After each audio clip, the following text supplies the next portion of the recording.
8번 메시지입니다. 8번 메시지는 2번 메시지에 기초한다고 말할 수 있거든요.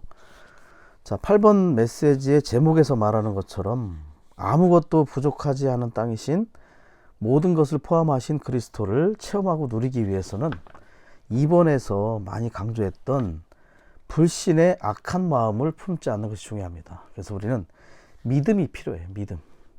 자, 아무것도 부족하지 않은 그 모든 것을 포함하신 그 땅이신 그리스도. 자, 이것에 대한 믿음이 얼마나 많이 필요하겠습니까? 우리는 그래서 믿음의 영을 많이 훈련해야 한다.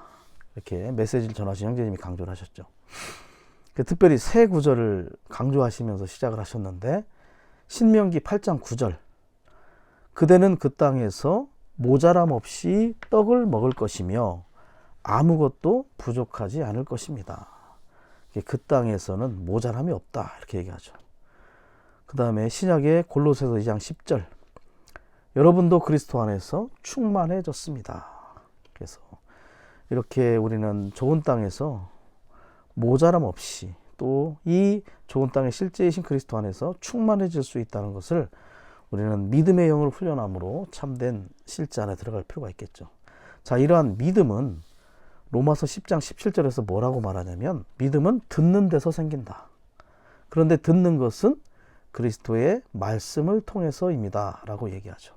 그렇기 때문에 우리가 말씀이신 그리스도를 접하고 누릴수록 믿음이 더 생기게 되고 우리 안에 증가되게 되는 거죠. 그리고 우리는 히브리서 12장 2절에서처럼 믿음의 주요, 온전하게 하시는 예수님을 계속해서 주목해서 바라볼 필요가 있습니다. 우리가 그분을 바라볼 때에 그분으로부터 오는 그러한 공급과 주입하심을 통하여 우리는 우리 안에 더 믿음이 증가되는 실제를 체험할 수 있게 되겠죠. 자, 메시지 8번 제목을 다시 한번 선포해 볼게요. 좋은 땅, 곧 아무것도 부족하지 않은 땅이신 모든 것을 포함하신 그리스도를 체험하고 누림. 예, 중요한 단어가 체험하고 누리는 겁니다. 아무리 좋은 땅이라 할지라도, 아무리 부족하지 않은 땅이라 할지라도 이 그리스도를 체험하고 누리지 않는다면 다 헛된 것이겠죠. 자, 이렇게 우리가 이 그리스도를 체험하고 누린 결과가 뭐냐면, 사실은 메시지 안에서 충만하게 됨이 바로 결과를 볼 수가 있어요. 그리고 충만하게 된다는 것은 두 단어로 요약이 되는데, 완전하게 되고 온전하게 되는 것이다. 자, 그 결과가 뭐냐면 건축이죠. 집과 성이 되는 겁니다. 그래서 우리는 아무것도 부족하지 않은 땅, 이 좋은 땅을 포함한 모든 것을 포함한 그리스도를 체험하고 누림으로 완전하고 온전하게 되는, 충만하게 됨을 체험하게 됨으로 우리는 집과 성으로 건축될 수 있다는 것을 말해주고 있는 것이죠. 자, 관련 구절을 보면 이제 골로새서가 주된 구절이고요. 또 창세기, 또 신명기, 빌립보서가 있습니다. 우리가 그 신약에서 구약의 성막의 교회 생활이라고 얘기할 때는 고린도 교회를 많이 얘기합니다. 고린도 교회는 성막의 교회 생활이다. 무언가 아직 완전하지 않고 뭔가 견고하지는 않죠. 그렇지만 성전의 교회 생활, 뭔가 견고하고 뭔가 안정된 교회 생활은 에베소서와 빌립보서 그리고 골로새서, 이 세 지방의 교회 생활이 성전의 교회 생활이라고 얘기를 할 수 있어요. 자, 고린도 교회, 고린도인들의 교회 생활을 보면 수준이 좀 낮았죠. 수준이 낮고 분열이 있었어요. 그리고 때로는 소송 사건에 연루되기도 하고 또 간음의 문제도 있었어요. 그렇지만 성전의 교회 생활로 예표되는 에베소, 빌립보, 골로새, 이러한 교회들은 그러한 수준이 낮지도 않고 분열이 있거나 또 소송 사건이나 또 간음과 같은 사건은 없었지만 무언가 세련된 어떤 것들이 그들을 미혹하고 또 사로잡았다는 것이죠. 수준은 높았지만 무언가 세련된 것, 그것이 뭐냐면 철학, 헛된 속임수, 또 세상의 초등학문, 천사 숭배, 금욕주의와 같은 것들이 이 골로새인들을 미혹하고 또 사로잡는 그러한 상황이었음을 우리가 볼 수가 있다는 것이죠.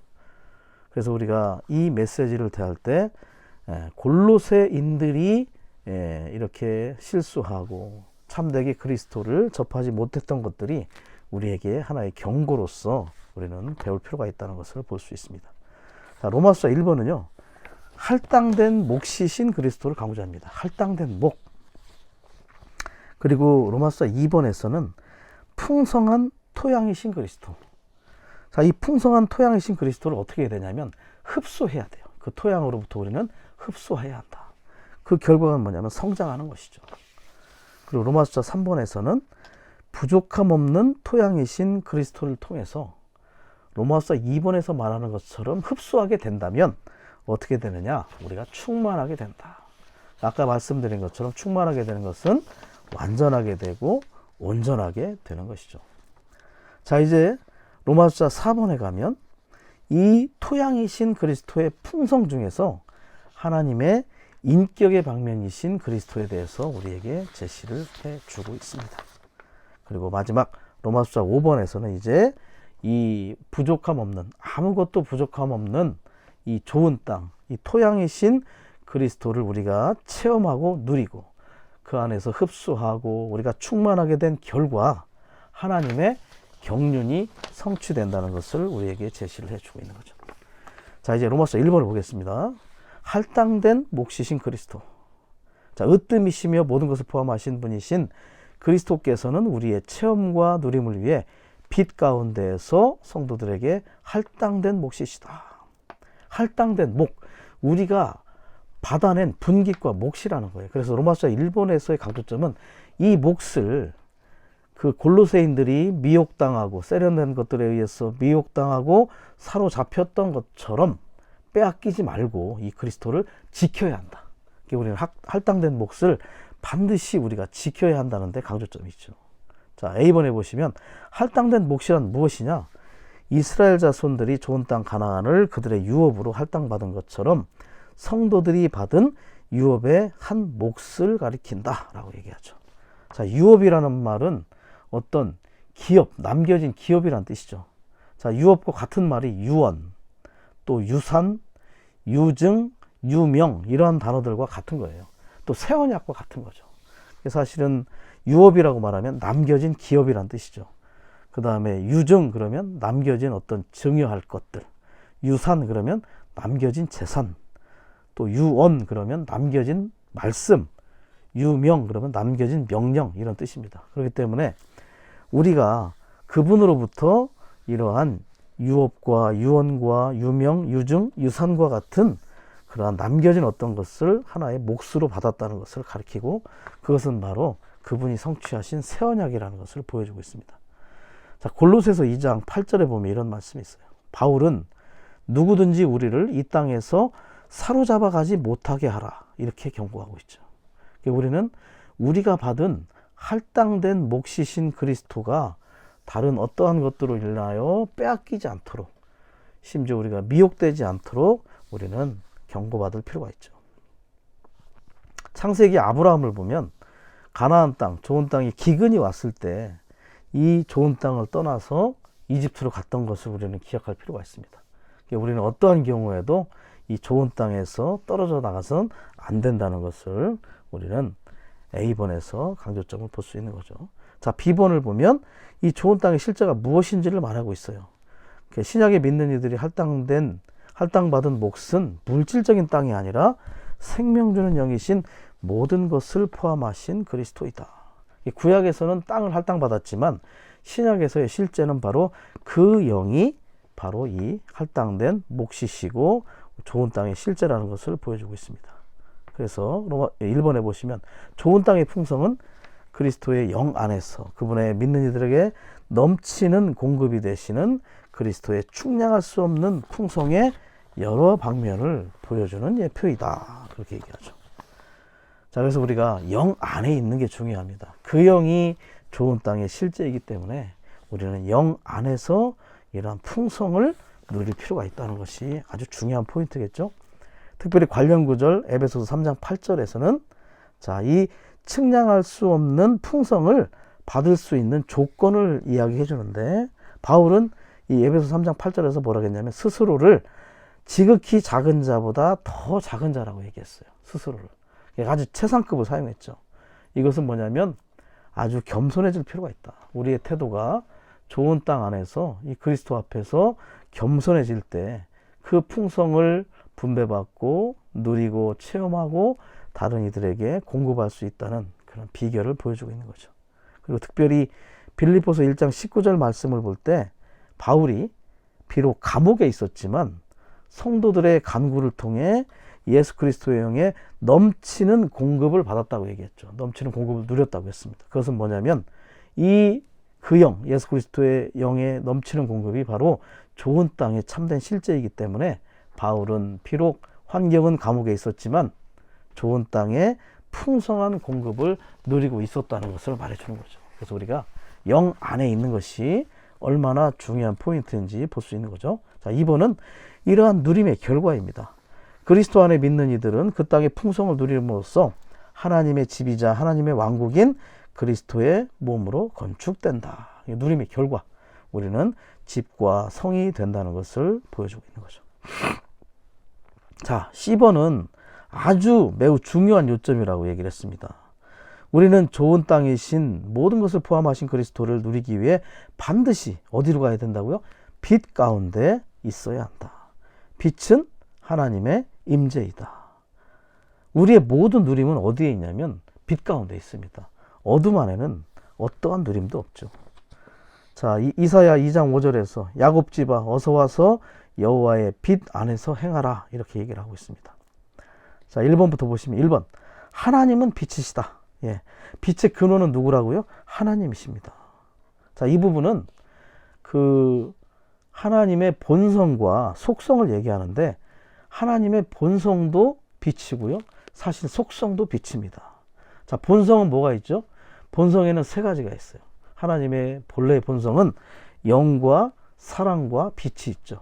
영은 위격의 본성이라고 얘기합니다. 사랑은 본질의 본성, 빛은 표현의 본성.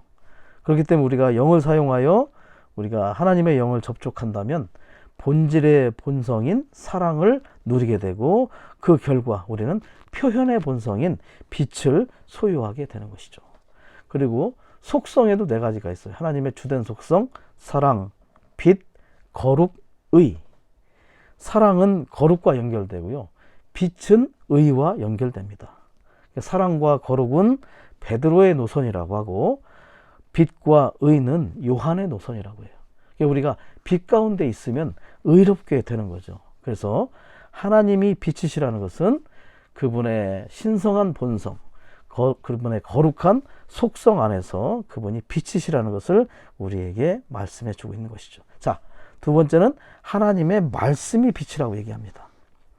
그 시편 119편 105절에 보면 하나님의 말씀이 우리 발의 등불이요 우리의 길의 빛이라고 이야기를 하고 있죠. 그래서 그 말씀이 우리로 하여금 모든 행함의 주된 요인이 될 수 있다는 것을 보여주고 있습니다.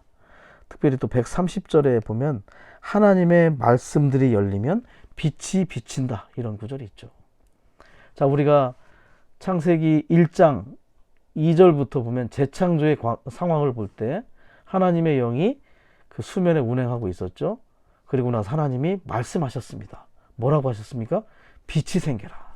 이 세 가지가 이것의 근간이라고 볼 수 있습니다. 영이 오고 말씀이 오고 빛이 왔어요. 우리가 영을 사용하여 말씀을 대할 때 반드시 빛 가운데 나아갈 수 있고 빛이 우리에게 임할 수 있다는 하나의 원칙을 제시해주고 있죠. 그래서 우리는 반드시 영을 사용하여 말씀을 기도로 읽고 이 말씀의 실제를 누릴 필요가 있습니다. 그럴 때 이 말씀 안에서 우리에게 빛비춤이 참되게 일어나는 것을 체험할 수 있다는 거죠. 자, 3번 그리스도께서 빛이시다. 특별히 요한복음 8장 12절에서는 그분이 생명의 빛이라고 얘기하죠. 그렇기 때문에 다른 이들이 어둠 속에 다니지 않는다라고 이야기를 합니다. 자, 빛이 오면 어둠이 물러가게 되어 있습니다. 4번 그리스도의 생명은 빛이다. 예, 그래서 요한복음 1장 4절에도 보면 우리가 생명이신 그리스도를 누릴 때 그 생명은 빛이고 또 우리는 그 빛비춤으로 가득하게 될 것임을 제시를 해주고 있습니다. 자, 그리고 5번과 6번은 재생산입니다. 이 하나님이 빛이신 것이 이제 재생산이 되어서 발광체들이 되는 거죠. 자, 5번은 믿는 이들이 빛이 됩니다. 개인적인 방면에 우리 믿는 이들이 다 발광체로서 빛의 재생산이 될 뿐만 아니라 6번 교회가 단체적인 방면에 우리는 빛을 비추는 등잔대가 됨을 이야기하고 있습니다. 발광체라는 것은 빛 자체는 아닙니다. 발광체는. 그렇지만 빛을 흡수해서 반사할 수 있는 그러한 존재들이 된다는 것을 우리에게 제시해 주고 있죠. 특별히 그 창세기 1장이 아까 말씀드린 재창조의 과정을 볼 때 첫째 날에 빛이 생겼어요. 그러나 그 빛은 막연하고 형체가 있는 빛이 아니었습니다. 그렇지만 넷째 날에는 해와 달과 별들과 같은 발광체가 등장하는 것을 우리는 볼 수가 있습니다. 그래서 회복의 창조는 빛에 의해서 성취가 되었다는 것을 우리는 알 수가 있죠. 심지어 새 창조도 여전히 빛이신 하나님의 임재로부터 시작되는 것을 우리는 반드시 깨달을 필요가 있는 것이죠. 자, 우리가 이 빛에 대한 개인적인 체험의 방면을 한번 살펴보겠습니다. 우리가 구원받기 전에는 다 어둠 속에 있었죠. 어둠 안에 있었습니다. 그렇지만 복음이 우리에게 빛으로 임했던 것을 우리는 체험할 수 있어요. 고린도후서 4장 4절에 보면 영광의 복음의 빛, 영광의 복음의 광채를 이야기하죠. 이 복음이 우리에게 빛으로 임했을 때 이 빛이 우리를 회개하게 합니다. 생각이 바뀌어지게 하고 하나님께 돌이켜지게 하는 것이죠. 그 회개를 통해 우리가 마음을 열게 되고 그리고 나서 빛이 우리 안에 들어오게 됩니다. 그럴 때 우리는 매일매일 이 빛이 우리를 더욱 밝게 해주는 그러한 상황을 체험하게 되는 거죠. 자, 그리고 마태복음 5장 8절에 보면 마음이 순수한 사람들이 복이 있다고 합니다. 그들이 하나님을 볼 것이라고 얘기하죠. 자, 순수하다는 것은 무엇입니까? 목적이 단일한 그러한 사람들입니다. 하나님 외에 다른 것을 구하지 않는 그러한 순수한 사람들이 하나님을 볼 것이라는 거죠. 자, 보는 것은 무엇과 관련이 있습니까? 빛과 관련이 있어요. 빛이 없으면 볼 수가 없죠. 그래서 결국 하나님을 본다는 것은 빛을 본다는 것이라고 볼 수 있는 거죠. 마태복음 6장 22절에도 보면 그대의 눈이 단일하면 몸이 밝을 것이다 이렇게 얘기하죠. 그래서 우리는 합당하게 우리의 마음이 처리될 필요가 있어요. 고린도후서 3장 16절에서도 보면 언제든지 마음을 주께 돌이키기만 하면 너울이 벗어진다. 너울은 우리의 관념이죠. 자, 우리의 마음이 주님과 일치하고 올바른 위치에 두어지게 된다면 우리의 관념이 제해지고 빛이 임하게 되는 것입니다. 그리고 시편 73편 1절에 보면 이런 말씀이 있어요. 마음이 순수하면 악인들이 잘되는 것을 보고 넘어지지 않는다. 예. 자, 이 말씀들을 종합해 보면 이렇습니다. 마음이 순수하면 하나님을 볼 수 있죠. 마음이 단일하면 우리의 속이 밝아지고 또 마음을 주님께 돌이키면 너울이 벗어지고 빛이 임하고 그리고 하나님을 알 수 있을 뿐만 아니라 우리는 어떻게 됩니까? 넘어지지 않는다는 거예요. 악인들이 잘 되는 것을 보고 우리가 넘어지지 않으려면 우리 가운데 빛이 있어야 됩니다. 어둠 가운데 있다면 우리는 넘어지게 돼 있어요. 왜 넘어지느냐? 어둠 가운데 있기 때문에 실족하고 넘어지는 것이죠. 우리 안에 빛이 충만하다면 그 빛은 어디로부터 옵니까? 하나님으로부터, 하나님의 말씀으로부터, 하나님의 생명으로부터. 그것이 우리에게 임할 때 우리는 정말 우리 안에 가득한 빛을 통해서 우리는 어떠한 상황에서도 넘어지지 않는다는 체험을 가질 수 있다는 거죠. 그래서 마음과 빛은 아주 밀접한 관계가 있습니다. 그래서 빛을 보고자 한다면 반드시 마음을 처리해야 한다는 것을 보여주고 있죠. 자, 그리고 고린도후서 3장 18절 말씀을 볼 때 우리가 너울을 벗은 얼굴로 거울처럼 주님의 영광을 바라보고 반사한다 이렇게 얘기하죠. 하나님은 태양빛과 같아요. 우리는 거울과 같죠. 그렇기 때문에 거울이 태양의 빛을 반사하려면 반드시 태양을 향하여 바라보고 있어야 됩니다. 약간의 각도도 틀어지면 빛을 잃게 되는 거죠. 약간의 각도가 틀어진다는 것은 마음이 빗나가는 것입니다. 마음이 빗나가면 우리의 말도 빗나가고 말이 빗나가면 불평과 불만과 헐뜯음과 트집 잡는 그런 말들을 한다는 거죠. 이 모든 것들이 어디에 있다고요? 우리의 마음에 있다. 이 마음이 합당하게 하나님을 향하여 있을 때에 하나님의 빛이 우리에게 임할 때 우리 안에 어둠들이 몰아내어지고 우리 안에 모든 빗나간 말들, 불평과 불만들이 사라질 수 있다는 것을 보여주고 있죠. 또 추구를 하다 보니 재물을 사랑하는 것도 어둠 가운데 있는 것이다 라고 말합니다. 마태복음 6장 21절에 보면 그대의 보물이 있는 곳에 그대의 마음도 있습니다 라고 얘기를 하죠. 사람이 금전 앞에 나아올 때, 금전이 사람 앞에 놓일 때 만약 하나님이 보이지 않고 빛이 보이지 않는다면 그건 바로 어둠 안에 있는 것입니다. 그러나 다시 하나님께 우리가 돌이킨다면, 마음을 돌이킨다면 다시 빛이 임하게 될 수 있죠. 그리고 심지어 우리의 봉사의 일이나 하나님이 우리에게 주신 은사도 또 재능 이런 것들도 어둠으로 변할 수 있음을 우리는 경고받아야 합니다. 우리의 마음을 어떠한 일이나 은사나 또 일의 성과에 둔다면 우리는 쉽게 또 어둠에 빠질 수 있다는 경고를 받을 필요가 있죠. 하나님과 일치하지 않으면 그 모든 것들은 다 어둠이라는 것을 우리는 기억할 필요가 있습니다. 그래서 우리가 아무것도 부족하지 않은 이 좋은 땅 안에서 그리스도를 체험하고 누리는 비결은 반드시 빛 가운데 있어야 한다. 이 빛을 체험하려면 반드시 하나님의 임재, 말씀과 생명 앞에 나아갈 필요가 있다. 그럴 때 우리는 발광체들이 되어서 그분의 빛을 반사하고 표현하는 자들이 될 것이라는 것을 보게 되는 거죠. 자, 2번을 보면 풍성한 토양이신 그리스도를 우리가 그 토양 앞에 뿌리를 내리고 계속해서 그 토양의 풍성을 흡수해야 할 필요가 있다는 걸 보여주고 있습니다. 왜냐하면 이 흡수가 우리의 성장을 결정하기 때문이죠. 골로새서 2장 6절과 7절은 좋은 땅, 아무것도 부족하지 않은 땅이신 그리스도께서 풍성한 토양이시고 우리가 이 토양에 뿌리를 내린 것은 이 토양에서 흡수하는 요소들로 성장하기 위한 것임을 계시한다. 이렇게 얘기하죠. 자, 우리의 성장과 건축은 이 토양이신 그리스도에게 뿌리를 내리는 것과 깊은 관계가 있음을 보여주고 있습니다.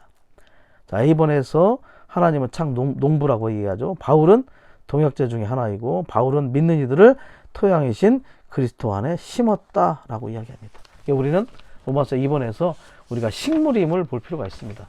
토양은 그리스도요. 우리는 누군가에 의해서 이 토양이신 그리스도에게 심겨진 식물들이라는 사상을 볼 필요가 있습니다. B번, 우리는 그리스도 안에 심어졌고 날마다 그리스도를 흡수하는 시간을 가져야 한다. 우리는 반드시 시간을 들여서 모든 것을 포함한 땅이신 주님을 누려야 한다. 흡수한다는 것은 뭐냐? 누리는 겁니다. 그분을 누리지 않으면 소용이 없어요. 그래서 우리는 신약 안에서 그분을 누리는 것이 얼마나 중요한지를 볼 필요가 있죠. 시간을 들인다는 것은 시간을 구속하는 거죠. 구속한다는 건 뭐냐면 사오는 거예요. 대가를 지불해서 시간을 사오고 확보할 필요가 있죠. 한 구절을 알려드리면 고린도전서 9장 25절 고린도전서 9장 25절에 보면 경기에서 이기려고 다투는 사람을 언급하죠. 자, 여기서 말하는 다툼이라는 것은 사람과의 다툼이 아니고 시간과의 다툼입니다. 우리는 우리의 시간들이 헛되이 흘러가지 않도록 시간을 붙잡고 구속하여 주님을 누리고 주님을 흡수하는 일에 우리 자신을 더욱더 드릴 필요가 있음을 강조해주고 있죠. 그럴 때 우리는 토양이신 그리스도의 모든 요소를 우리 안으로 흡수함으로써 체험적으로 그분 안에서 충만해질 수 있다. 자, 요소라는 것은 영어로 엘레먼트, 원소입니다. 각각의 한 항목에 그리스도에 속한 것들을 우리가 흡수하고 계속해서 더 조성할 필요가 있음을 강조해 주는 거죠. 1번입니다. 우리가 토양이신 그리스도의 풍성을 흡수하려면 부드러운 새 뿌리를 가져야 한다. 자, 뿌리인데 어떤 뿌리요? 새 뿌리. 새라는 것은 뭐냐? 항상 새로워야 된다는 걸 얘기해 주고 있어요. 새로운 마음과 새로운 영을 훈련할 필요가 있다. 그러니까 우리는 주님 앞에서 우리 자신이 낡아지지 않도록 우리는 조심할 필요가 있습니다. 매일매일 깨어 있어야죠. 매일매일 우리는 주님을 향해서 우리의 마음과 주님을 향한 사랑이 새롭게 될 필요가 있다. 새로운 마음, 새로운 영을 가지고 계속해서 훈련할 필요가 있는 것입니다. 그리고 이 새 뿌리는 항상, 이 뿌리는 뭐가 있냐면 끝에 뿌리털이 있어요. 뿌리털. 그 뿌리털이 많아야 됩니다. 뿌리털이 많지 않으면 이 요소들을 흡수하는데 쉽지 않습니다. 그래서 이 뿌리 끝에 있는 뿌리털이 많다는 것은 뭐냐면 이 뿌리털은 세미하고 미세하죠. 그렇기 때문에 우리는 주님 앞에 보내는 시간이, 이 섬세한 시간이 더 많아야 한다는 걸 보여주고 있죠. 우리 주님 앞에 더욱더 섬세하게 시간을 보낼 필요가 있습니다. 그럴 때 이 새 뿌리의 끝에 있는 뿌리털들이 그리스도의 풍성을 한 항목 한 항목씩 이렇게 신실하게 흡수를 하게 되겠죠. 자, 중요한 요점은 우리가 때로는 고난이나 고통 등의 그런 부정적인 영향을 받을 때가 있다는 거죠. 그럴 때 우리가 뿌리가 없으면 어떻게 되냐? 마음이 굳어져 버린다는 것입니다. 그렇지만 뿌리가 있다면 이러한 반대와 환난과 고난과 박해가 우리를 성장시키는데 도움을 줄 수 있다. 우리가 뿌리가 견실하다면, 새 뿌리라면, 늘 우리의 마음과 영이 훈련된 그러한 새 뿌리, 또 많은 뿌리털, 주님 앞에 보내는 시간을 많이 갖고 있다면 실제로 주님과 더욱 가까워질 수 있고, 그러한 것들로 우리가 환경적인 영향으로 될 수 있다는 것을 보여주고 있습니다. 그래서 열쇠는 어디에 있습니까? 뿌리에 있다. 새 뿌리에 있다. 우리는 늘 새롭게 우리 자신을 그분 앞에 훈련할 필요가 있습니다. 우리는 더 많이 그분 앞에 뿌리를 내릴 필요가 있겠죠. 자, 2번, 우리는 우리의 상황과 상태와 실패와 약함을 잊어버리고 다만 시간을 들여 주님을 흡수해야 한다. 우리가 시간을 들여 주님을 흡수할 때 우리는 하나님께서 우리 안으로 잘하심으로 그리스도의 몸을 건축하게 된다. 그 찬송가 477장을 언급하셨어요. 그 가사 중에 이런 게 있어요. 틈내어 은밀히 주 앙망하리. 시간을 어떠하든지 우리는 주님 앞에 드리는 훈련할 필요가 있음을 말하고 있습니다. 틈만 있으면요, 틈을 조금만 내어주면 빛은 비집고 들어옵니다. 우리가 주님 앞에 조금이라도 틈을 내어드린다면, 조금이라도 시간을 더 내어드린다면 이 빛은 우리 안으로 계속 비집고 들어오겠죠. 그럴 때 우리는 더 흡수하고 흡수해서 동화하고 결과 우리는 조성하고 자라고 그리스도의 몸의 건축을 가져오게 될 것입니다. 우리는 우리의 모든 초점을 다 주님께 집중할 필요가 있어요. 그럴 때 이러한 흡수와 조성을 통해서 생각 안에 있는 모든 사상을 다 사로잡을 것입니다. 이 생각 안에 있는 모든 사상들이 그리스도 앞에 순종하게 되겠죠. 그럴 때 원수가 우리 생각 안으로 퍼붓는 모든 불화살을 다 막을 수 있다는 것입니다. 관건은 어디에 있습니까? 시간을 들여서 그분 앞에 뿌리를 내리고 새 뿌리로 많은 뿌리털, 더 많은 시간을 보내므로 그분을 누리고 흡수하는 데 있다는 것을 잊지 않기를 원합니다. 그리고 이제 마태복음 14장 23절에 보면 주님이 기도하시러 산에 올라가셨다 이렇게 얘기하죠. 그리고 그곳에서 밤이 되어도 혼자 계셨다. 그래서 우리도 이러한 본을 따라서 주 예수님처럼 우리가 주님과 그분이 아버지와 이렇게 긴밀한 시간을 가졌던 것처럼 우리도 주님과의 개인적이고 애정 어린 시간을 더 많이 가질 필요가 있는 것입니다. 10번, 우리는 주님을 접촉할 때 서두르면 안 된다. 우리는 반드시 우리의 영을 사용하여, 중요한 건 또 영을 사용하는 거죠. 시작은 영을 사용하는 것이 너무나 중요합니다. 주님의 임재 안에 머무르며 주님을 흡수해야 한다. 우리는 반드시 더 많은 시간을 들여 주님을 흡수해야 한다. 곧 주님을 사모하고 주님을 찬양하며 주님께 감사를 드리고 주님께 자유롭게 말씀드려야 한다. 시간을 드리는 첫 번째 비결은 주님을 사모하는 거죠. 그분을 사랑하지 않는다면 그분과 시간을 보내는데 우리는 어려움이 있을 것입니다. 그래서 첫 번째, 우리가 그분을 향한 사랑이 식어지지 않도록 계속해서 우리의 마음과 영을 훈련할 수 있기를 원합니다. 자, 마가복음 1장 35절에 보면 그런 말씀을 하십니다. 주님께서 새벽에 일찍 일어나셨다. 새벽에 일찍 일어나셨다. 우리는 다른 모든 시간들보다 이 새벽 아침 시간을 귀히 여길 필요가 있습니다. 이 아침 시간이 주님 앞에 헌신해 드리는 것이 바로 이러한 합당한 생활의 시작임을 볼 필요가 있죠. D.L. 무디는 그렇게 얘기했어요. 아침 시간은 황금 시간이다.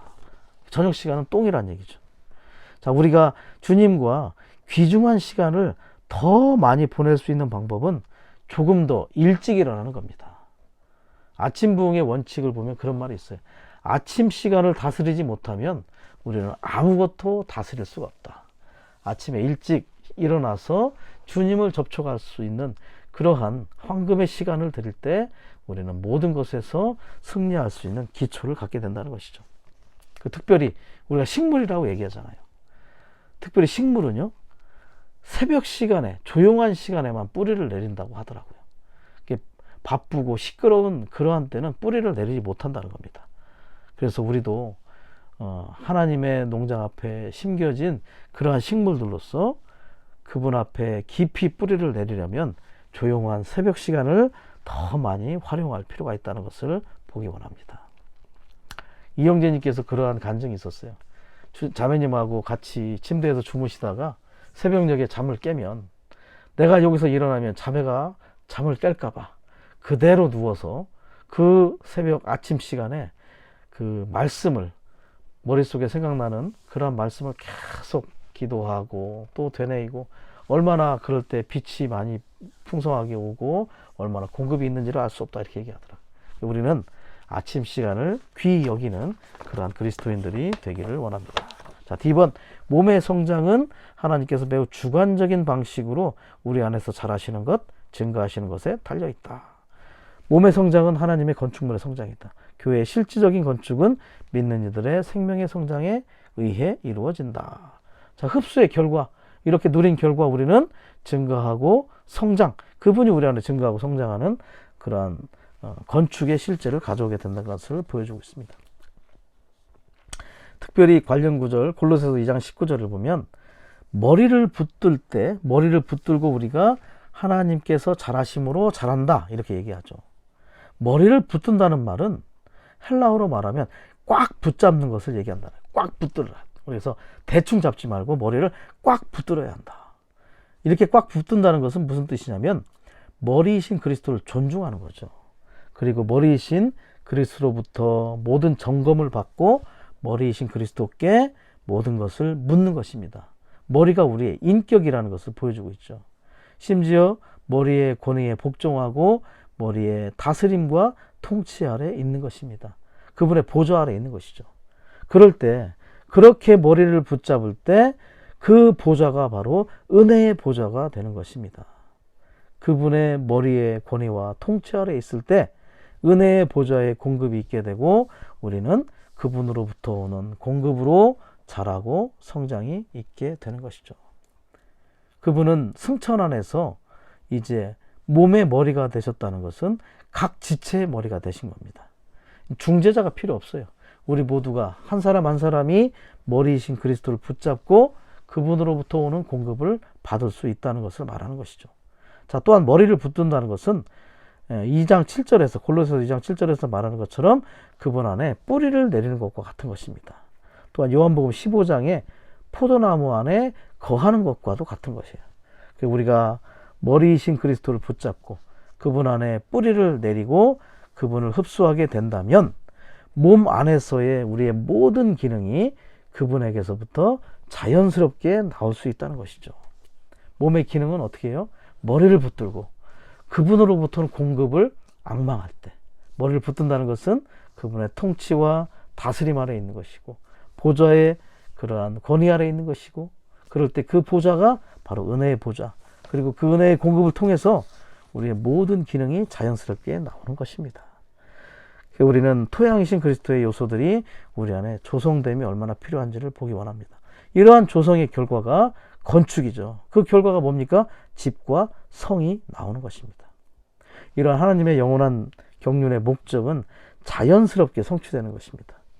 머리를 붙든다는 것은 우리와 그분 사이에 직접적이고도 중재자가 필요 없습니다. 친밀한 왕래가 일어나고 있다는 반증이겠죠.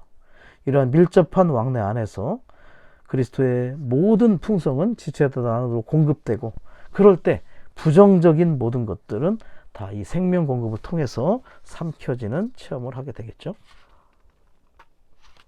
자, 로마서 한번 넘어가겠습니다. 자, 여기서는 부족함 없는 토양이신 그리스도를 통해서 이 흡수를 통해 충만하게 되는 겁니다. 자, 골로새 2장 8절부터 15절까지 토양이신 그리스도를 완전하게 묘사하고 정의를 하는데, 이러한 토양 안에서 우리는 부족한 것이 전혀 없다. 우리가 시간을 들여서 모든 것을 포함한 땅이신 그분을 흡수할 때 이 절들에 있는 사실들이 우리의 체험이 된다. 사실들은 그리스도 안에 있고 체험은 그리스도에 의한 것이자 하나님 그리스도와 함께하는 것이다. A번, 신격의 모든 충만이 몸을 지니신 토양이신 그리스도 안에 거한다. 자, 우리의 토양이신 그리스도 안에 뿌리를 내릴 때 우리가 신성한 풍성으로 채워지게 되고, 그럴 때 우리는 충만하게 됩니다. 충만하게 된다는 것은 아까 뭐라 했죠? 완전하게 되고 온전하게 되는 것입니다. 그래서 우리는 이러한 공급을 통해서 우리가 충만해질 수 있다는 것을 볼 필요가 있죠. 1번, 충만은 하나님의 풍성을 가리키는 것이 아니라 하나님의 풍성의 표현을 가리킨다. 그리스도 안에는 신격의 풍성뿐만 아니라 하나님의 존재의 풍성의 표현도 구한다. 자, 충만이라는 단어는 헬라어로 플레로라는 단어를 씁니다. 내재적인 거죠. 그 영에 의해서, 본질의 영에 의해서 안으로 내적으로 채워지는 것이 바로 충만입니다. 좋은 땅의 실제이신 본질의 영이신 그 영이 우리를 충만하게 채울 때 그것이 플레로. 자, 플레도는 뭐냐면 경륜에 의해서 흘러 넘친, 내적으로 충일하는 건 플레도라고 얘기하죠. 자, 우리는 그 영이 우리 안에서 계속해서 그분 자신을 분배할 때 이러한 완전해지고 온전해지는 충만을 체험하게 된다는 것을 볼 필요가 있죠. 자, 2번, 토양이신 그리스도 안에 뿌리를 내릴 때 우리는 그분 안에서 충만해진다. 뿌리를 내리는 것이 중요하다겠죠. 뿌리를 내리는 길은 새벽 시간에, 아침 이른 시간에 주님과 더 많은 개인적이고도 애정 어린 시간을 보내는 것입니다. 우리는 신성한 풍성으로 채워져서 그분의 표현이 되게 됩니다. 3번, 토양이신 그리스도 안에서 우리는 채워지고, 자, 채워질 때 어떻게 됩니까? 완전하게 되고 온전하게 되고, 이 단어가 뭐라겠죠? 충만하게 되는 것이죠. 그럴 때 우리는 만족하게 되고 완전한 공급을 받는다. 우리는 부족한 것이 전혀 없게 된다. 그래서 우리가 이렇게 그분으로부터 공급될 때 무엇을 얻습니까? 하나님 자신을 얻게 되고, 하나님의 신성한 속성들, 하나님의 인간 미덕들, 그분의 높이 올려진 인성들을 우리가 얻을 수 있고, 우리는 충만하게 되고, 충만하게 된다는 것은 완전하게 되고 온전하게 되는 것이고, 그 결과 만족하게 되고 우리는 집과 성으로 건축되게 되는 것입니다. 자, 중요한 포인트 왔습니다. B번, C번, D번, E번, F번, G번, H번까지. 토양이신 그리스도는 모든 통치와 권세의 머리이시다. 예. 자, 여기서 통치와 권세의 머리라는 것은 모든 통치가 그리스도 아래 복종하게 되었다는 것이죠. 자, 통치와 권세는 누구를 얘기하냐면 사탄과 사탄의 졸개들인 타락한 천사들을 말하는 것이죠. 사탄에게 종속돼서 공중에서 권세 잡은 위치에 있는 타락한 천사들, 어둠의 권세를 가지고 있는 공중의 권세자들이죠. 통치자들. 자, 그들이 그리스도의 머리 대심 아래에 있게 되었다는 것을 말해주고 있는 거예요. 이 부분이 왜 나왔냐면 골로새서에서, 요즘에 골로새 추구할 때 나오고 있죠. 그 세련된 것들, 그 세련된 골로새인들이 미혹하는 것들 중에 뭐가 있냐면 천사 숭배가 있어요. 왜냐하면 율법이 천사를 통해서 왔다는 그러한 사상 때문에 이 유대인들에 의해서 천사를 숭배하는 그러한 사상이 있었다는 거죠. 그렇지만 바울은 뭐라고 했냐면 천사는 더 이상 우리의 중재자가 아니고 다만 경호 천사에 불과할 뿐이다, 이렇게 얘기하죠. 우리는 누굽니까? 머리와 몸은 동일하기 때문에 우리는 그리스도의 동반자예요.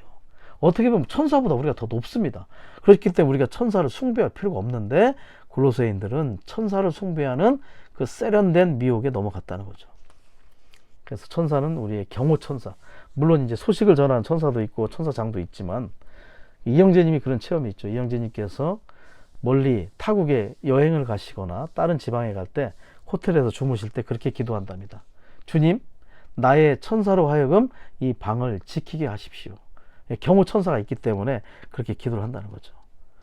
그래서 우리는 천사를 숭배하는 골로새인들의 그러한 미혹에 우리는 합당하게 또 배울 필요가 있습니다.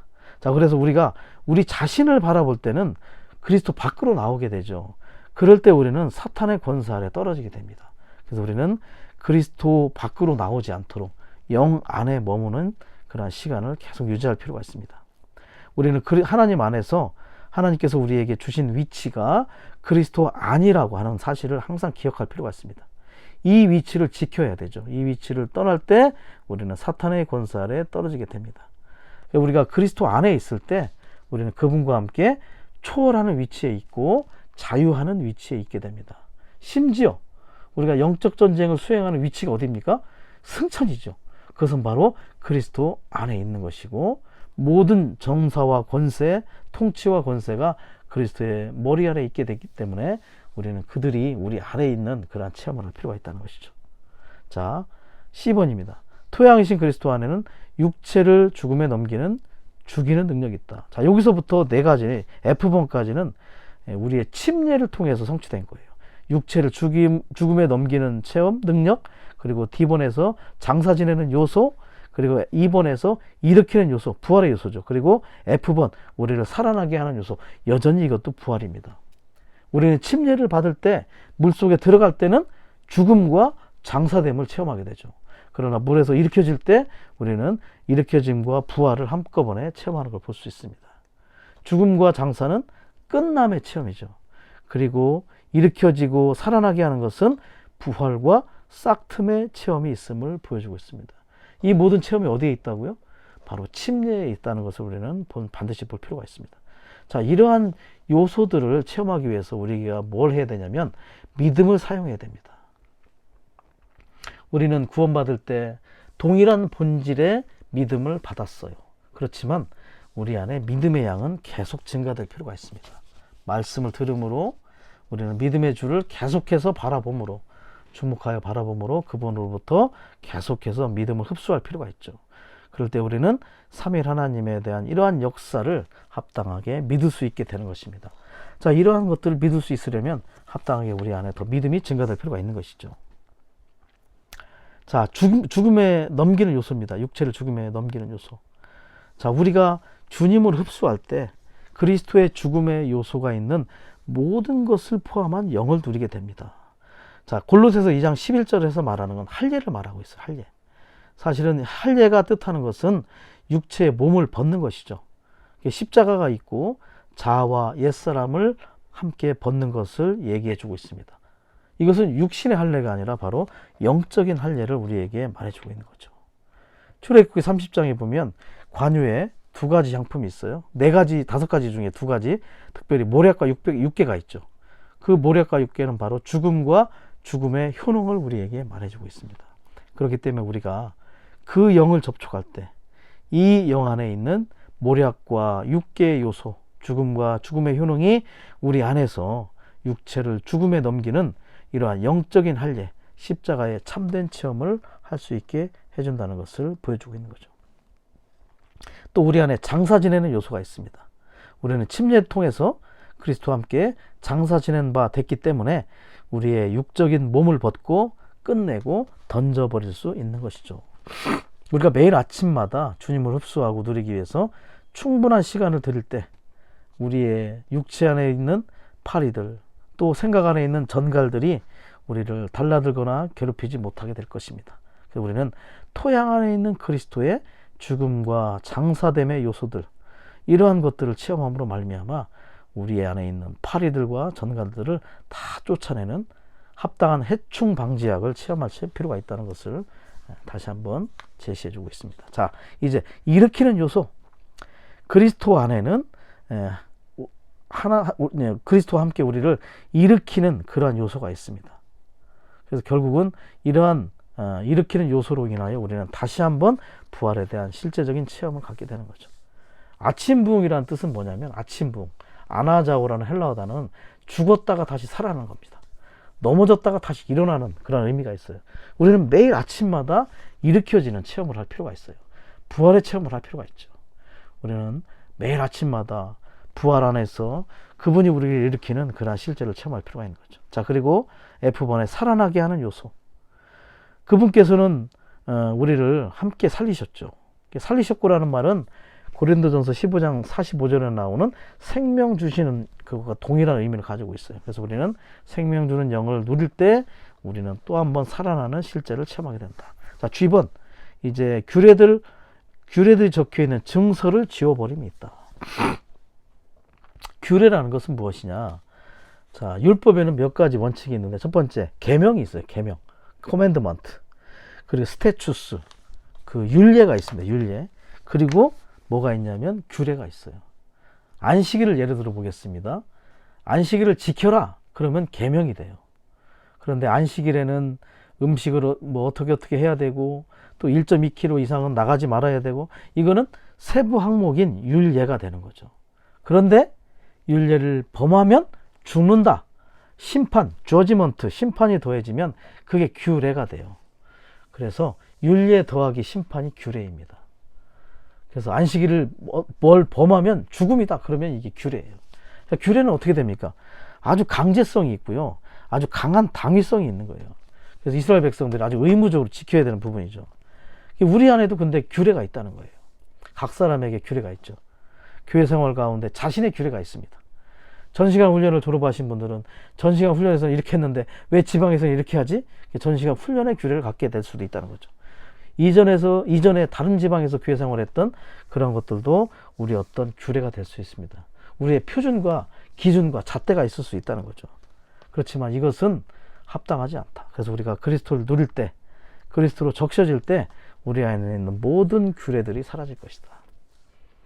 우리 안에 있는 의식적인 모든 규례들이 사라짐으로 말미암아 우리는 또 합당하게 건축될 수 있는 것입니다.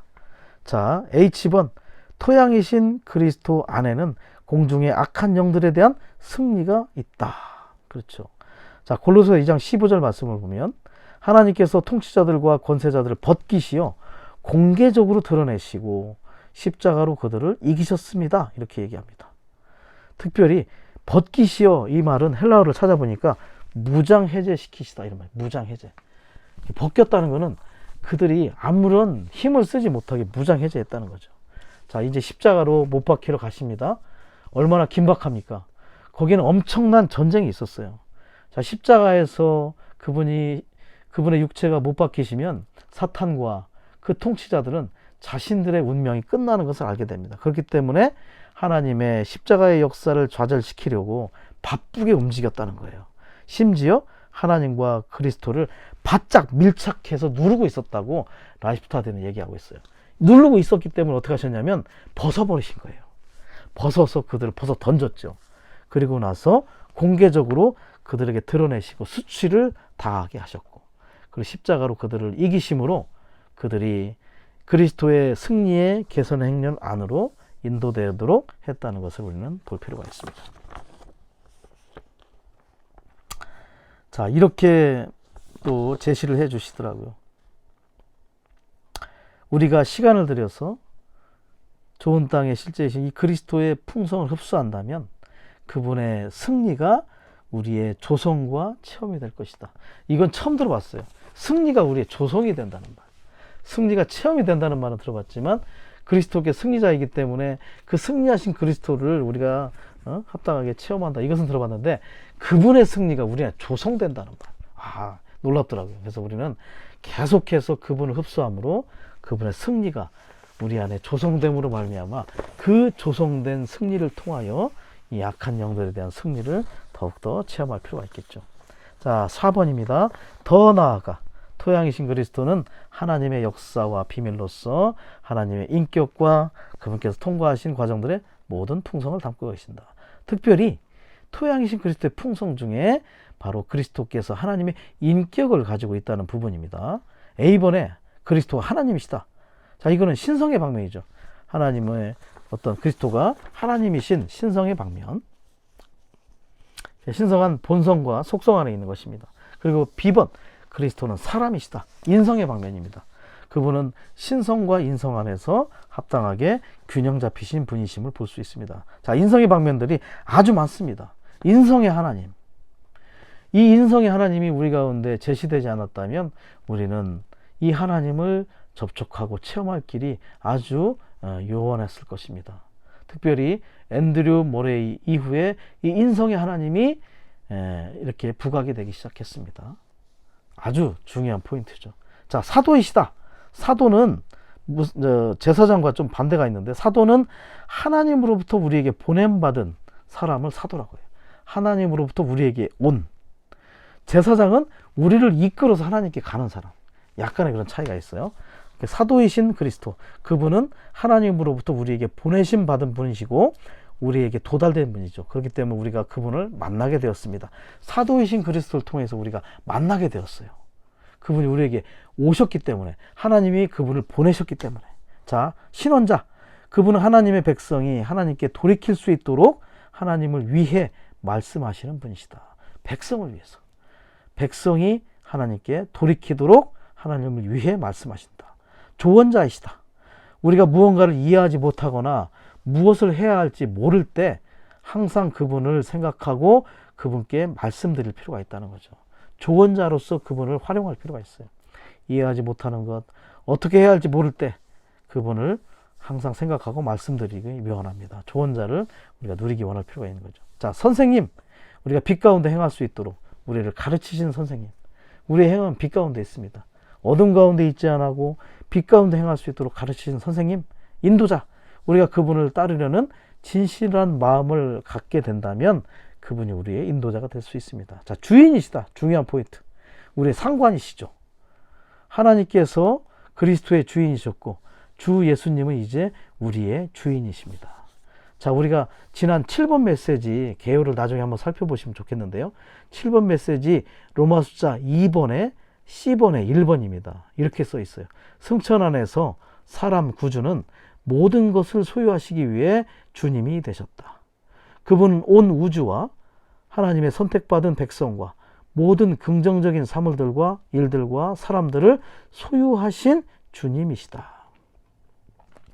이 주님이라는 말, 주자는 헬라어로 퀴리오스라는 단어를 써요. 퀴리오스. 이 퀴리오스는 이렇게 모든 것을 소유하신 분이 되셨어요. 승천 안에서 모든 공식적인 일을 하실 뿐만 아니라 모든 백성과 모든 사물을 소유하신 만왕의 왕, 만주의 주가 되셨다는 것을 우리에게 제시를 해주고 있죠. 그래서 우리가요, 주 예수라고 부를 때도요, 예수는 우리를 구원하는 여호와 구원자잖아요. 주는 뭐냐면 퀴리오스, 바로 승천 안에 계신 모든 것을 포함하신 주인이십니다. 사실은 주 예수라고 부를 때 주 퀴리오스는 우리가 승천하신 그리스도, 보좌에 계신 그리스도, 우리를 통치하시는 그 그리스도, 은혜의 보좌와 연결되는 그러한 체험을 하는 실제가 있다는 것을 알기 원합니다. 승천이 우리에게 주관적인 체험이 될 수 있는 비결 중에 하나가 주 예수라고 부르는 거예요. 이 만왕의 왕이신 주님을 부르는 것이죠. 자, 그분은 우리의 노예이십니다. 우리를 섬겨주시는 노예, 목자, 우리의 혼의 목자이신, 특별히 시편 23편에 나오는 우리의 혼의 목자이신 그리스도. 우리의 생각과 감정과 의지를 우리가 변화가 되게 함으로 말미암아 합당하게, 생각은 맑은 생각, 새롭게 된 생각을 갖게 하고, 감정은 아주 감정이 풍부한 사람이 되게 하죠. 특별히 하나님을 더 사랑하게 하고 다른 이들을 체휼하고 동정할 수 있게 합니다. 우리의 의지가 어떻습니까? 곧은 그런 목이 되지 않게 하고, 그리고 또 해파리 같이 연약한 의지가 되지 않고 하나님 앞에 복종하고 순종하는 그러한 의지를 갖게 하는 것이죠. 자, 증인이신 그리스도, 제사장이신 그리스도. 자, 제사장은 사람을 하나님께로 인도하는 사람이라고 했죠. 자, 승천 안에 계신 하늘에 속한 대제사장이십니다. 이 하늘에 속한 대제사장은 특별히 히브리서 7장에서 우리를 체휼하시고 동정하시는 아주 섬세한 분이시라는 것. 우리는 그분께 모든 것을 말씀드릴 필요가 있습니다. 또 한 가지는 뭐냐면 우리를 철저히 구원하시는 분. 하늘에 속한 대제사장은 우리를 영과 혼과 몸에서 흠없이 그분 앞에 보존을 시키기 위해서 계속해서 우리에게 역사하시고 새 언약을 집행하시는 분이십니다. 우리로 하여금 그분의 상속자가 되게 하는 거죠. 중보자. 자, 중보자라는 것은 우리를 위해서 하나님과 중재하게 해서 모든 것을 타결하시는 분이시죠. 자, 그래서 그분이 하늘에 속한 대제사장으로서 하시는 일이 주된 게 뭐냐면 중보기도의 사역을 하시는 거예요. 그래서 우리가요, 하늘에 속한 그분의 사역에 동역하는 자인가 아닌가를 보기 위한 하나의 조건은 뭐냐면 우리도 동일하게 누군가를 위해 중보기도 하고 있는가. 주님이 우리를 위해 중보기도 하시는 것처럼 우리도 우리가 목양하는 어떠한 사람들, 복음 대상자를 위해서 중보기도하는 실제를 체험할 필요가 있습니다. 자, 이러한 하늘에 속한 사역을 수행하시는 중보자이신 그리스도는 새 언약의 집행자이심을 볼 필요가 있죠. 자, 보증. 보증은 담보자 혹은 보증인 후원자의 의미입니다. 새 언약의 모든 것이 그분을 통해 이루어지리라는 보증과 서약이시라는 것을 볼 필요가 있죠. 자, 새 언약을 얘기할 때 새 언약의 성취는 십자가를 통해서 이루어졌어요. 죽음이죠. 새 언약은 유언과 같아요. 그래서 유언이라는 것은 죽음을 통해 이루어지죠. 그렇기 때문에 새 언약은 죽음을 통해 이루어졌고, 그 새 언약이 보증이 된 게 바로 부활이고 그 영입니다. 그 새 언약이 죽음을 통해 성취되었지만 그것이 그분이 부활하심으로 보증과 참된 실제가 되었죠. 그리고 승천 안에서 그분은 하늘에 속한 대제사장으로서 이 새 언약을 우리에게 집행해주고 계시다는 사실이죠. 자, 13번 왕이십니다. 다스리는 분. 자, 14번 신랑이십니다. 그래서 요한복음 3장 20절을 보면 29절, 그분은 증거하셔야겠고 우리는 감소해야 되죠. 신랑이 우리 안에 증가되는 만큼, 우리의 타고난 사람이 감소된 만큼 우리는 뭐가 됩니까? 신부로 조성되고 단장되는 체험을 하게 되는 거죠. 자, 10번은 이제 생활의 필수적인 요소들이 되신 그리스도. 골로새서 라이프스타일을 보면 그렇게 얘기합니다. 일상생활 가운데 있는 모든 필요한 것들은 다 뭐다? 그리스도의 그림자이다. 실제 몸통은 누구냐? 그리스도이라는 거죠. 그래서 그리스도가 이 생활의 필수품의 참이지, 우리가 누리고 있는, 체험하고 있는 일상생활의 모든 필요들은 다 그림자에 불과하다는 것을 볼 필요가 있는 거죠. 그래서 우리가 그리스도께서 교리적으로가 아니라 실제적이고 체험적으로 우리 안에 모든 것이 될 필요가 있다는 것. 그것이 바로 이런 생활의 필수 요소로서 체험할 필요가 있다는 것이죠. 하나님의 계산법에는 그리스도만이 참이시랍니다. 하나님의 계산법. 다른 건 참이 아니래요. 우리는 하나님의 계산법을 습득해서 우리가 눈으로 보는 어떤 것도 참이 아니고 보이지 않는 그리스도께서 모든 것의 참이심을 보기 원합니다. 1번 빛이시다. 예. 그래서 요한복음 8장 12절, 세상의 빛이시고 생명의 빛이시고, 그래서 그분을 따르는 사람들이 결코 어둠에 다니지 않도록 한다.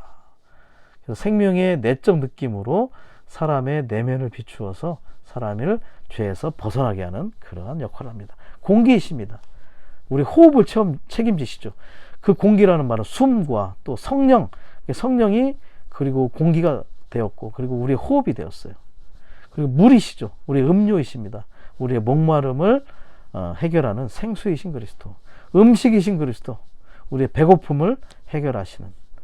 우리는 요한복음에서 나오는 것처럼 잘근잘근 그 말씀을 씹어 먹어야 되고 개걸스럽게 배고프게 먹어야 됩니다. 그래서 이 배고픔 안에서 우리는 어떤 걸 유지해야 되냐? 영 안에서 가난하게 되고, 우리는 항상 우리가 지난 것들을 다 비울 필요가 있죠. 현재에 만족하지 않고 항상 배고픈 그러한 실제를 계속 유지할 필요가 있습니다. 그리고 우리의 옷이신 그리스도. 옷은, 이 겉옷이 권위를 상징하기도 하고 우리의 행위를 상징하기도 하죠. 특별히 여기서 우리의 행위를 상징하는 것입니다. 우리는 침례로 그리스도로 옷 입었습니다. 그 그리스도가 우리를 덮고 따뜻하게 하고 우리의 또 벌거벗음을 가려주시는 분. 그분이 우리의 옷이기 때문에 우리의 벌거벗은 모든 수치를 덮어주시고 또 채워주시는 의복이십니다. 또 우리의 거처이십니다. 우리는 그분 안에 거할 필요가 있죠. 포도나무의 가지들로서 포도나무에 거하는 가지들이 될 필요가 있어요. 하나님께서 우리의 참된 거처이심을 보여주죠. 또 우리의 영과 마음이 그분의 거처이죠. 그렇기 때문에 우리는 서로 간의 상호 거처입니다. 5번과 4번과 6번을 보면 의식주죠. 의식주. 그분이 우리의 의식주이시다. 1, 2, 3번을 보면 생존에 필요한 분이시고, 그리고 이러한 것들이 채워진다면 7번 누림과 안식이 되신 자. 그죠? 안식. 안식이라는 것은 무언가 완성과 만족이 이루어졌다는 걸 얘기합니다. 재창조 때 6일째 모든 것들이 다 완성되었을 때 그분이 7일째 안식하신 거죠. 그분께서 우리의 완성과 만족이시라는 거예요. 그럴 때 우리 안에 안식이 있는 겁니다. 그분만이 우리의 알파요 오메가이시요 시작과 끝이라는 것을 볼 필요가 있죠. 자, 그리스도는 우리를 위해 준비된 신성한 공급이다. D번은 개인적인 방면이고 2번은 단체적인 방면, 교회에 관한 방면이죠. 그분이 우리의 능력이시다. 능력은 헬라어로 디나미스는 다이나마이트의 어근이에요. 다이나마이트. 아주 폭발력이 있다는 거죠. 특별히 로마서 1장 16절에 보면 복음이 모든 사람을 구원에 이르게 하는 하나님의 능력이다 이렇게 합니다. 복음은 폭발력이 있다는 거예요. 복음은 우리 안에서 권위를 가지고 사람을 복종시키는 폭발력이 있죠. 그것이 바로 그리스도의 그러한 빛과 복음이죠. 그래서 이 능력이라는 말은 어떤 장애물이라도 돌파할 수 있는 강한 힘을 가지고 있다. 자, 지혜이시다. 지혜를 얘기할 때 3, 4, 5번 의와 거룩과 구속함. 고린도전서 30장을 1장 30절을 잘 볼 필요가 있죠. 자, 의는 과거입니다. 과거. 우리의 영이 거듭나는 거죠. 거룩하게 함은 현재 혼이 거룩하게 되고 있습니다. 구속은 장래, 우리의 몸이 변형되고 몸이 구속되는 거죠. 그분이 우리의 지혜이시라는 것은 우리의 과거와 현재와 장래를 책임지시는 분입니다. 우리가 과거에 영이 거듭남으로 의롭게 되었고 현재 혼이 변화되고 있으므로 거룩하게 되어지고 있고 장래 우리의 몸이 변형되고 구속 가운데 영광스럽게 되므로 이 구속에 참여하게 될 것입니다. 자, 교회에게 다음과 같은 분, 몸의 머리이시다. 또 머리의 몸이시다. 몸의 머리라는 것, 그분은 새 창조와 옛 창조의 으뜸이시고 모든 방면의 으뜸이시고 새 창조 안에서도 몸의 머리이시고 각 지체의 머리이심을 보여주고 있습니다. 그분은 머리의 몸이시다. 사실은 이 메시지 안에 바울의 완성하는 사역이 다 나왔어요. 그 영으로서 첫 번째, 완성하는 사역의 첫 번째, 내주하는 그리스도죠. 그 영으로서 우리 안에 내주하시는 그리스도. 두 번째, 모든 것을 포함하신 그리스도. 좋은 땅 안에 부족하면 모든 것을 포함하신 그리스도가 두 번째. 세 번째, 몸의 머리이신 그리스도. 이 세 가지가 바울이 완성하는 사역이에요. 이 메시지에 우리는 바울이 그가 사역했던 완성하는 사역의 세 가지가 다 포함되어 있음을 볼 필요가 있습니다. 머리이신 그리스도는 골로새서에서 강조하죠. 몸이신 그리스도는 어디에서 강조합니까? 바로 또 에베소서 강조합니다. 그분은 또 교회의 기초입니다. 우리의 혀가 꼬이는데 유일한 기초는 그리스도여야 돼요. 골로새 교회는 문화가 이 그리스도를 대체했어요. 그렇기 때문에 우리는 이 하나의 터 위에서 반드시 그리스도가 우리의 유일한 기초가 될 수 있도록 그리스도께 초점을 맞추고 집중할 필요가 있다. 자, 네 번째는 교회의 모퉁이 돌이시다. 하나님의 집에 모퉁이 돌 연결하는 거죠. 유대인과 이방인을 연결했습니다. 할례와 이 안식일과 음식과 같은 의식적인 계명을 통해서 이방인과 유대인은 연결될 수가 없었습니다. 규례를 통해서. 그렇지만 에베소 2장 15절 규례에 속한 계명의 율법을 자기의 육체로 폐하심으로 말미암아 이방인과 유대인이 연결될 수 있었습니다. 유대인은 이방인을 사람 취급하지 않습니다. 개로 보는 거죠. 그렇지만 이 그리스도께서 모퉁이 돌이 되심으로 규례에 속한 계명의 율법을 없애심으로 말미암아 이제 연결되게 되었어요. 우리도 교회 안에서 절대 연결될 수 없는 그러한 지체들이 어떻게 연결됩니까? 모퉁이 돌이신 그리스도를 우리가 체험할 때 연결될 수 있는 실제가 있고 우리는 건축될 수 있습니다. 자, 그분은 세 사람의 모든 지체이시다. 인격의 방면입니다. 누가 살고 있느냐, 우리 안에 누가 살고 있느냐. 사는 것은 그분을 흡수하는 것에 달려 있습니다. 우리가 진실로 우리의 매일, 또 매주, 매월, 매해의 생활에서 그리스도께서 우리의 모든 것이 되신다면, 그리스도께서 우리의 생활과 봉사와 모든 것의 요인과 동기와 요소와 근원이 되신다면, 우리의 누림의 몫이 되신다면 우리는 어떤 것에도 미혹되지 않고 사로잡히지 않고 모든 의견이 다 삼켜지게 될 것입니다. 자, 로마서 5번. 이제 이 할당된 몫이신 그리스도를 통해서 하나님의 경륜이 성취되는 거죠.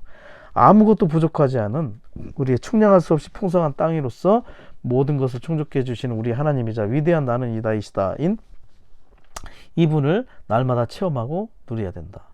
그분의 어떠하심은 그분의 몸인 교회를 건축하고 그분의 돌아오심을 위해 그분의 신부인 그분의 교회를 준비하기 위한 그분의 필요를 채우도록 우리의 모든 필요를 채운다. 자, 충족해 주시는 아주 중요한 단, 충족해 주신. 나는 이다. 이건 뭐죠? 여호와를 상징하죠. 여호와. I am that I am. that은 후가 아니라 that이라는 것은 사람뿐만 아니라 모든 사물을 다 포함하는 거죠.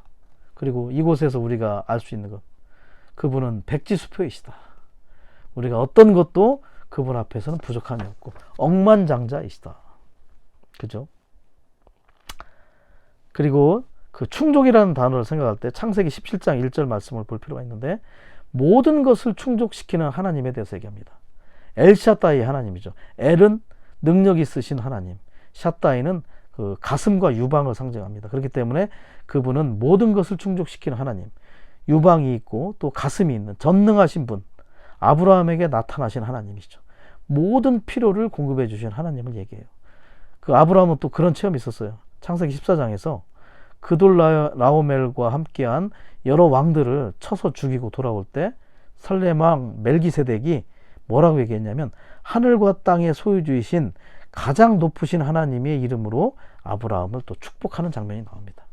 하늘과 땅의 소유주이신 가장 높으신 하나님, 이 하나님이 아브라함의 하나님이셨어요. 모든 것을 충족시키시고 하늘과 땅의 소유주이신 가장 높으신 하나님.